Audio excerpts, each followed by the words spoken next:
I'd like to thank Aidan and Mairead for those fantastic readings, which gives a taste of the kind of vividness and the vigour which there is in this book. So I'm just going to ask now the man himself, the author, a few questions. It's not really a grilling, but we shall see what he comes up with for answers. Now, we do have microphones on, so this ought to work. If you just want to pull your chair forward a bit there. And just pull your chair forward so everyone can see you. That's it. And it's really about the process of the book. I mean, any novel which gets written, it is a long process. So I just wanted to ask you, when did you actually start writing this book? Well, that's a story in itself. I had an earlier novel, which was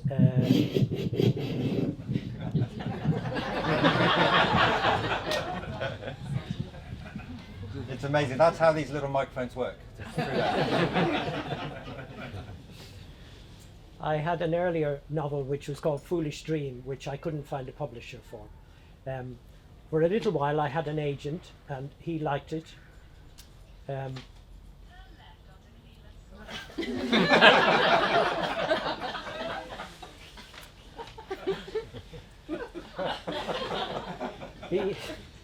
He liked it, and we worked together on it for about nearly a year, editing it and making suggestions. But he couldn't find a publisher for it, and he told me to go away and put it in a bottom drawer and write something else. And I had some years earlier than that, I had been working on what has become Dolly Considine's hotel. At that time it was called The Boy in the Jacuzzi. Which is a very niche market.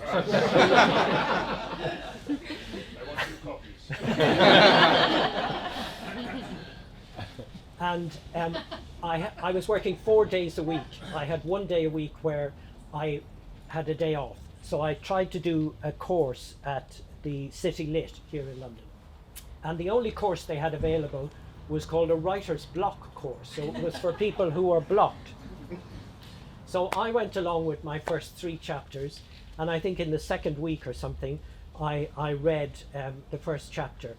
And at the end of the reading, everyone burst into applause. And I found it so shocking that I never wrote another word. So something like 10 years later, when I had the rejection from the agent for my other novel, I went back to Dolly and started again. And that's how it come about. So Dolly itself, the narrative is set in 1983, and I know that it does encompass some of your experiences. So there's a mixture of truth and fiction. Can you say something about that, about where the barriers are, where you cross them, and also about the locations as well, where it's set? Well, the location, the hotel doesn't exist. The Dolly Considine's hotel doesn't exist. I did have a brief working experience in the early 1970s working in what we call a shebeen, a late night drinking establishment or whatever that is operating outside the normal licensing laws. But it was frequented by politicians and actors who don't need rules to live their lives, who finish work at 11 o'clock at night and they're entitled to drink until 2 o'clock in the morning if they can. So I worked there for about 3 months, and that was the germination, the seed for the story.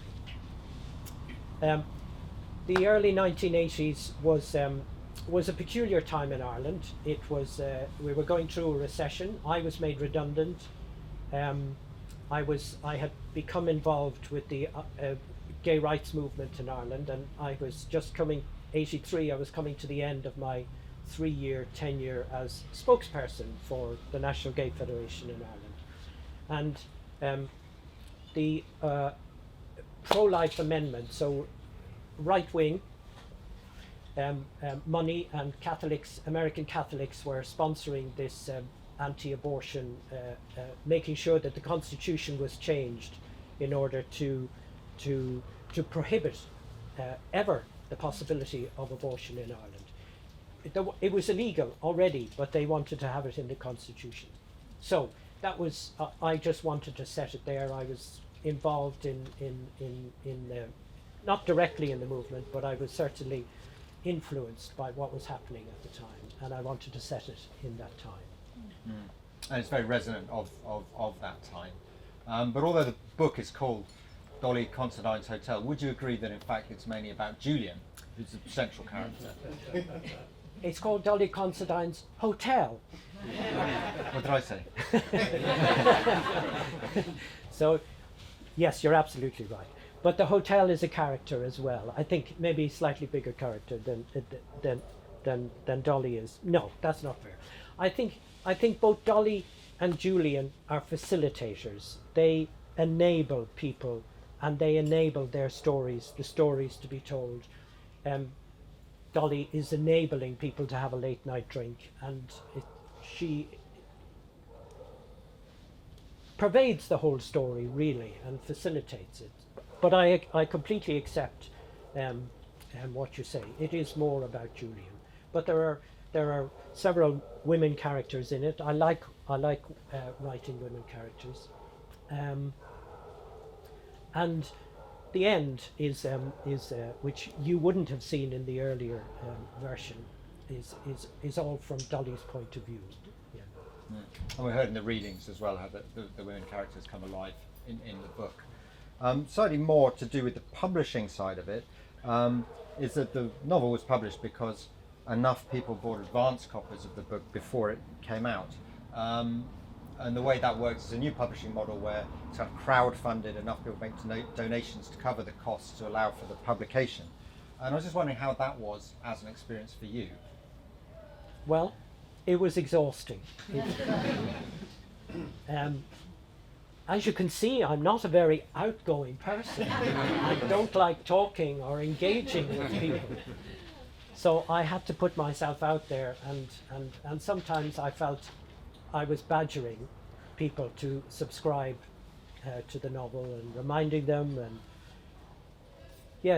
trying to think of innovative and reasonable ideas to get them to subscribe and buy advance copies.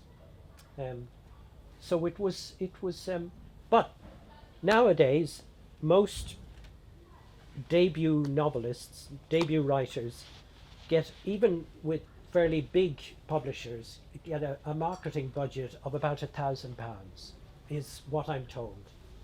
So what has been great about the experience of the fundraising is that I'm now fairly comfortable with Facebook and Twitter and getting involved with social media, and trying to draw attention to the book. So I've gone around bookshops and said, "There's my book. Would you like to put it on your shelves?" and stuff like that, and offering signings and things. And even doing that was a learning curve for me. But I seem to be embracing it and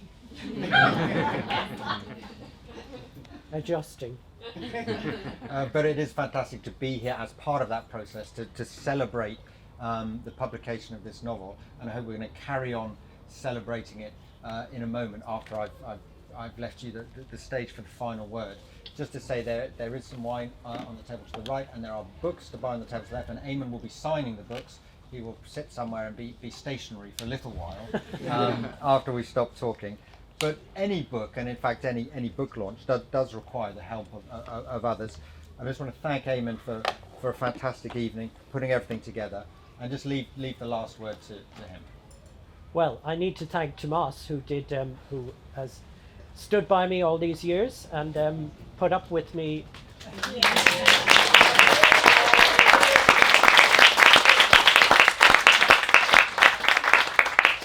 Put up with me hiding away on a Sunday and saying, "No, Sunday is my writing day. I can't go out. I can't go boozing or dancing or no visitors." And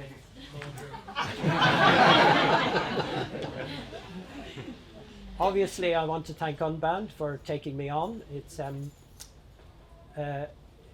they have a wonderful model in terms of fundraising. They recognise that some books deserve to be published, even if they maybe don't sell very many and it takes the risk away from them if it's crowdfunded. So, and yeah, I'm selling to people who I know and who like me and who want to help me. So I want to thank all of the people, 171 people pre-bought copies of Dolly Considine's Hotel. You're not all here this evening, but maybe you'll get to see this eventually. So I want to thank all of those people. I want to thank Richard and the National Academy of Writing. Is it still in existence? It's still an ideal which floats around. Yeah. Richard does these wonderful public line by line editing of people's work, and it is so interesting and so stimulating and so helpful, and I certainly have got a great deal of help with it. There are other groups here. The Irish writers in London are here. Who else? Help me! Help me! There are other curious thing about the National Academy of Writing and the editing course that we did. It's amazing that they are the first group of people that I have stayed together with. For some reason, maybe I'm getting old and settling down more, but I've been in lots and lots of writing groups, and they come to an end, and we go our separate ways, and we never keep in touch with each other. But this group, Richard's class of whatever it was, has stuck together. So there you go. I want to thank my son, who has travelled all the way over from East London to be with us here this evening. And I want to thank the neighbours and indeed the Cleveland Square Residents Association for giving me permission to use the marquee here this evening. Eamon, thank you very much. So, Dolly Considine's Hotel by Eamon Somers, on sale from Lutyens and Rubinstein, who kindly came with the books tonight. Thank you everyone for coming. Let's celebrate the publication of this fantastic novel.